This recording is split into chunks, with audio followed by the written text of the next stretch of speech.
Hello, beautiful people of YouTube. How are you doing? Fantastic. Me also. Well, I've been kind of taking it easy over the last couple of days because I've been so busy over the last 3-4 weeks. And by the way, thanks everybody. I have almost 10,000 subscribers, so I'm excited. Thanks each and every one of you for subscribing. And also my haters, hey, thanks for being on board also. Right now, I am trying to finish up here my 1997 Land Rover.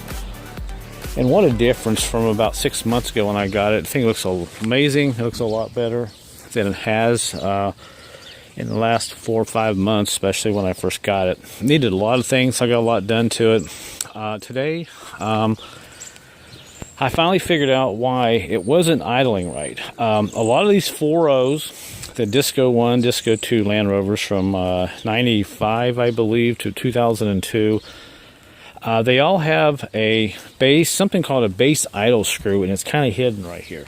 And it takes a 3/8 Allen wrench, little star bit, to get down in there to adjust that. Now, before, I couldn't figure out what was going on. A lot of people have this issue. They go online and they post forums, and they're telling you to change your fuel pressure sensor regulator, temperature sensor on your fuel rail, which Land Rover, thought that was a good idea.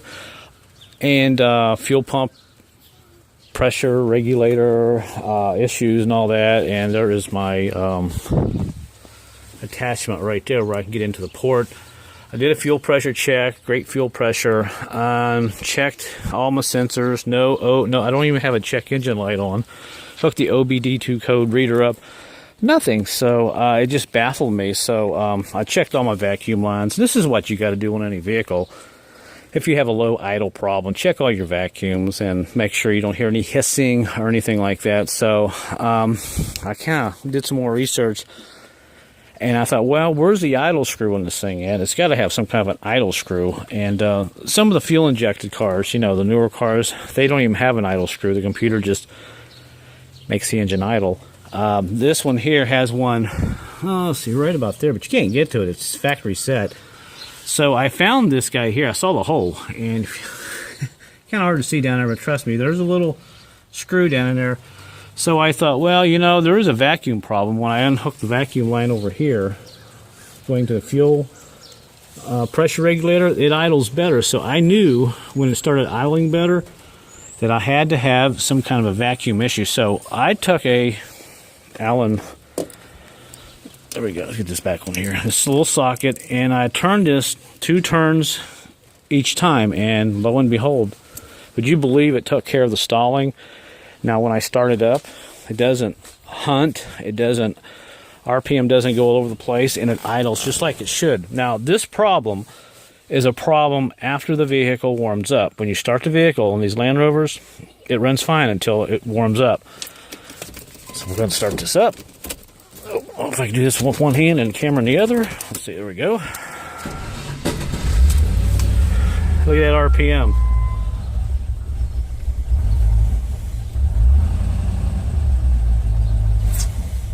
So apparently there was some blockage in there, and that took care of the problem. So it's idling pretty good. The only issue I have right now, I got to figure out why the anti-lock is on.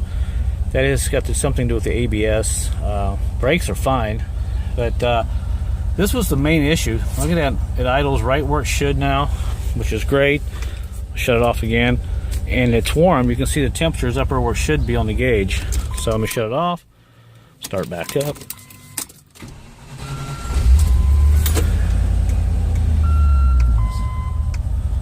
See, it idles right where it should. So, I thought I'd make a little video today. I know not too many people own Land Rovers anymore, but there may be some people out there having this problem. If you are, definitely check this screw. Now, I did take off the idle air control valve, which is right down here, cleaned it, didn't see nothing wrong with it, and it still did that. But until I opened this screw up, I turned it 2 times and let it run for a while. Then I turned it, I think, 1 more time with a total of 3 turns.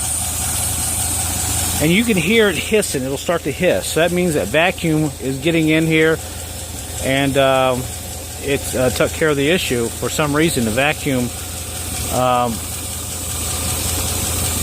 It's hard to hear, I know, but look how nice it's idling now. Before it wouldn't even idle when it was warm.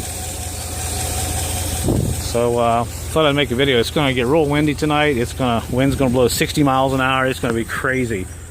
So I wanted to come out here and do a couple things, but I know, another boring video, but hey, you know what? If I can share a little knowledge with one person, it's made my day.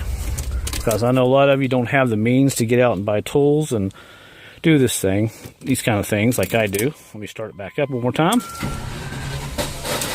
Sometimes I need to get the solenoid on the starter adjusted, cleaned. See, right where it should be. Before, you'd have to crank it, start it 10, 15 times. It was just so annoying. But took care of it.